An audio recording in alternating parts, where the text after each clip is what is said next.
আজকে আমি তোমাদের সাথে শেয়ার করব মায়ের হাতের স্পেশাল মাটন কোরমার রেসিপি। মা এটাতে আলুও দেয়, যেহেতু মাটনের আলু খেতে সবাই পছন্দ করে। আর খুবই সাধারণভাবে বানানো মায়ের হাতের এই মাটন কোরমাটা খেতে অসম্ভব সুন্দর লাগে আমার। মাটনের এই কোরমাটা মায়ের হাতের স্পেশাল ফ্রাইড রাইসের সাথে সার্ভ করেছিলাম। সেটার রেসিপি আমি আগের দিন তোমাদের সাথে শেয়ার করেছি, ইচ্ছে হলে দেখে নিতে পারো। মাটন কোরমা বানানোর জন্য এখানে নিয়েছি 750 গ্রাম মাটন। মাটনটা নর্মাল কারি কাট করে নেওয়া হয়েছে। ইচ্ছে হলে তোমরা পছন্দ মতো সাইজেও মাটনটা কাটিয়ে নিতে পারো। ভালোভাবে ধুয়ে এটাতে অলরেডি 1 চামচ নুন আর 1 চামচ হলুদ গুঁড়ো দিয়ে দিয়েছিল। তো এবার এটাকে খুব ভালোভাবে মেখে নিতে হবে আর ঢাকা দিয়ে রাখতে হবে মোটামুটি 30 মিনিট মতো।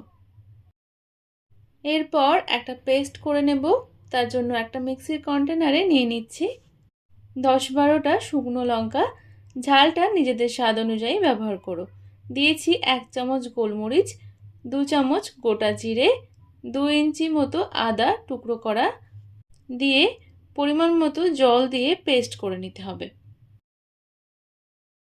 মাটনটা 30 মিনিট ম্যারিনেট করার পর এটাতে দিয়ে দিতে হবে স্লাইস করা মিডিয়াম সাইজের 6 থেকে 7টা পেঁয়াজ। পেঁয়াজটা একটু মোটা হলেও কোনো অসুবিধে নেই। দিয়েছি 4টে চেরা কাঁচা লঙ্কা, একটা গোটা রসুন শিলপাটায় মোটা করে বেটে নিয়েছিলাম সেটা দিয়ে দিলাম, 2টো তেজপাতা দিয়ে দিলাম, গোটা মশলার যে পেস্টটা করে রেখেছিলাম সেটা দিয়ে দিলাম। দিয়ে দিচ্ছি 4-5 চামচ মতো সর্ষের তেল, ইচ্ছে হলে সাদা তেলও দিতে পারো। এবারে সমস্ত মশলার সাথে মাটনটা খুব ভালোভাবে মেখে নিতে হবে। মাটনটা যত বেশি ভালোভাবে মাখবে রান্নার টেস্ট তত বেশি ভালো হবে। আমি হাতা দিয়ে মাখছিলাম, কিন্তু তারপরে মা এগুলোকে হাত দিয়ে ভালোভাবে মেখে নিয়েছিল। একটা জিনিস দিতে ভুলে গেছিলাম, সেটা হলো টক দই। 2 চামচ টক দই দিয়ে দিলাম। এটা ঘরে পাতা টক দই, যেটা মা বানিয়েছে। এগুলোকে খুব ভালোভাবে মেখে ঢাকা দিয়ে রেস্টে রেখে দেব মোটামুটি 2 থেকে 3 ঘন্টা মতো। কারণ মাটনটা যত বেশি টাইম নিয়ে ম্যারিনেট করে রাখবে মাটনটা তত তাড়াতাড়ি সেদ্ধ হয়ে যাবে। গ্যাসে একটা কড়াই বসিয়ে দিয়ে দিচ্ছি কিছুটা পরিমাণে সর্ষের তেল। ইচ্ছে হলে সর্ষে তেলের পরিবর্তে সাদা তেলও ব্যবহার করতে পারো। তেলটা ভালোভাবে গরম হলে এতে দিয়ে দেব বড় বড় করে কেটে রাখা আলু। মাটন কোরমাতে আলু দিতে না চাইলে স্কিপ করো। আমাদের বাড়িতে সবাই মাটনের আলু খেতে ভীষণই পছন্দ করে, তাই আলু দেওয়া। আলুগুলোকে কিছুক্ষণ সময় নিয়ে লাল লাল করে ভেজে নেওয়া হয়েছে। এবার এগুলোকে তেল থেকে তুলে নিতে হবে। একই তেলে ফোড়নে দিয়েছি গোটা গরম মশলা ও একটা তেজপাতা। গরম মশলায় রয়েছে এলাচ, লবঙ্গ আর দারচিনি। কিছুক্ষণ ভাজার পর ফোড়নটা দিয়ে সুন্দর একটা গন্ধ বেরোলে দিয়ে দিচ্ছি ম্যারিনেট করা মাটন। এই সময় গ্যাসের আঁচটাকে মিডিয়াম টু হাইয়ের মাঝামাঝি রেখে মাটনটা কিছুক্ষণ সময় নিয়ে কষিয়ে নেব। মিডিয়াম টু হাই ফ্লেমে মাটনটা 7-8 মিনিট মতো কষিয়ে নিয়েছি। এর মধ্যেই মাটন থেকে কিছুটা পরিমাণে জল বেরিয়ে এসছে। এবার গ্যাসের আঁচটাকে মিডিয়ামে করে ঢাকা দিয়ে দেব 7 থেকে 8 মিনিটের জন্য। 7-8 মিনিট ঢাকা দিয়ে রান্না করার পর ঢাকাটা খুলে নিচ্ছি। মাঝে আমি একবার ঢাকা খুলে একটু নাড়াচাড়া করে নিয়েছিলাম, যাতে তলায় আটকে না যায়। এতক্ষণে জলটা অনেকটাই টেনে এসছে। এবার দিয়ে দিচ্ছি একটুখানি কাশ্মীরি লাল লঙ্কার গুঁড়ো সুন্দর একটা কালারের জন্য, আর দিয়েছি একটুখানি গরম মশলার গুঁড়ো। নুনটা পরে দেওয়া হয়নি, তাই স্বাদ অনুযায়ী নুনটা দিয়ে দিতে হবে।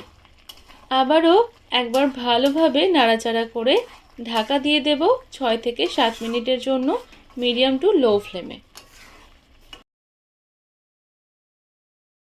মাটনটা হতে থাক, ততক্ষণে একটা পেস্ট করে নেব। 7-8টা কাজু ও 10-12টা কিশমিশ গরম জলে ভিজিয়ে রেখেছিলাম, একটু নরম হয়ে গেছে, এখন এটাকে বেটে নেব। চারমগজ থাকলে হাফ চামচ মতো দিতে পারো। অল্প জিনিস মা শিলেই বাটে, তো কাজু কিশমিশটা আমি বেটেছি একটুখানি, তারপর বাটতে টাইম লাগছিল বলে লাস্টে মা বেটে দিয়েছিল। তবে তোমরা কাজটাকে সহজ করার জন্য এটাকে মিক্সার গ্রাইন্ডারেও পেস্ট করতে পারো। 6-7 মিনিট পরে আমি ঢাকাটা খুলে নিচ্ছি। দেখো মাটনের জলটা পুরোপুরি শুকিয়ে গেছে কষাতে কষাতে। এবার ভেজে রাখা আলুগুলো দিয়ে দিলাম আর কাজু কিশমিশের পেস্টটা দিয়ে দিলাম। গ্যাসের আঁচটাকে কমিয়ে আলু ও কাজু কিশমিশ বাটার সাথে মাটনটা একটু সময় নিয়ে ভালোভাবে কষিয়ে নেব। কম আঁচে যত সময় নিয়ে মাংসটা কষাবে, মাংসটা তত বেশি ভালো সেদ্ধ হবে আর খেতেও ভীষণ টেস্টি হবে। যে কোনো মাংসই যত সময় নিয়ে কষাবে রান্নার টেস্ট তত বেশি ভালো হবে। আলু দিয়ে কষিয়ে নেওয়ার পর আলুটা একটু সেদ্ধ হয়ে গেছে, আর এতক্ষণে ঢাকা দিয়ে দিয়ে কষানোর জন্য মাটনটাও একটু সেদ্ধ হয়ে গেছে। এবার দিয়ে দেব পরিমাণ মতো গরম জল। চেষ্টা করো মাংসতে গরম জলই দেওয়ার। মাটন কোরমাটা খুব বেশি ঝোলঝোল হয় না, তাই মাটন সেদ্ধ হতে যেটুকু জল লাগবে আর হালকা গ্রেভি থাকবে সেই বুঝে জলটা দিতে হবে। ভালোভাবে মিশিয়ে লো ফ্লেমে ঢাকা দিয়ে দেব মাটনটা পুরোপুরি সেদ্ধ হওয়া পর্যন্ত। মোটামুটি 35 মিনিট পরে ঢাকাটা খুলে নিচ্ছি। দেখো ওপরে কি সুন্দর তেল ভেসে এসছে আর মাটনটাও ভালোভাবে সেদ্ধ হয়ে গেছে। মাঝখানে আমি 2-1 বার ঢাকা খুলে একটু নাড়াচাড়া করে নিয়েছিলাম যাতে তলায় আটকে না যায়। মাটনের গ্রেভিটা একদম পারফেক্ট রয়েছে। এবার আঁচটা বন্ধ করে ঢাকা দিয়ে রেস্টে রাখবো মোটামুটি 10 মিনিট মতো, তারপর আমি সার্ভ করব। মায়ের হাতের স্পেশাল মাটন কোরমা আমাদের রেডি হয়ে গেছে। তাহলে তোমরা দেখতেই পেলে কত কম মশলায় মাটন কোরমাটা আমরা রেডি করলাম। এর সাথে রুটি, লুচি, পরোটা, নান, কুলচা বা প্লেন রাইস কিংবা ফ্রাইড রাইসের সাথেও সার্ভ করতে পারো। আগের দিন আমি মায়ের হাতে স্পেশাল একটা ফ্রাইড রাইসের রেসিপি তোমাদের সাথে শেয়ার করেছিলাম। এই মাটন কোরমাটা সেটার সাথেই সার্ভ করেছিলাম। তোমরা ইচ্ছে হলে রেসিপিটা দেখে নিতে পারো। তাছাড়া পোলাওয়ের সাথেও কিন্তু এই মাটন কোরমাটা সার্ভ করতে পারো, খেতে অসম্ভব সুন্দর লাগে। মায়ের হাতের এই ফ্রাইড রাইস আর মাটন কোরমার রেসিপিটা আমার দুর্দান্ত লাগে খেতে। তোমরা তোমাদের মায়ের হাতের কোন রেসিপিটা সবচেয়ে বেশি পছন্দ করো খেতে, সেটা কমেন্ট সেকশনে আমাকে অবশ্যই জানিও। আর রেসিপিটা তোমাদের কেমন লাগলো সেটাও কিন্তু আমাকে জানিও। এখনকার মতো এই পর্যন্তই, আবার দেখা হবে পরবর্তী রেসিপির সাথে। ভালো থেকো, সুস্থ থেকো, টাটা।